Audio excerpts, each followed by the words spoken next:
हृदय प्रत्यारोपण झालेली 8 वर्षाची अन्वी शेखावत लिटिल हार्ट मॅरेथॉनमध्ये धावली आणि हजारोंना प्रेरणा देऊन गेली। मुंबईच्या अंधेरीत राहणाऱ्या शेखावत कुटुंबियातील अन्वी अचानक आजारी पडली।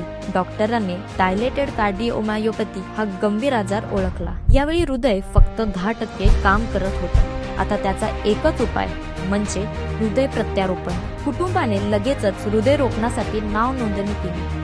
15 दिवसात दाता मिळाला। अन्वीला नवं आयुष्य मिळालं। 30 नोव्हेंबर 2024 रोजी प्रत्यारोपण यशस्वी झालं। आज अन्वी धावते, खेळते आणि सांगते, मी मोठी झाल्यावर नक्कीच अवयव दान करणार। 12,000 मुलांबरोबर मॅरेथॉनमध्ये धावणाऱ्या अन्वीच्या ध्येयाला सर्वांनी सलाम केला।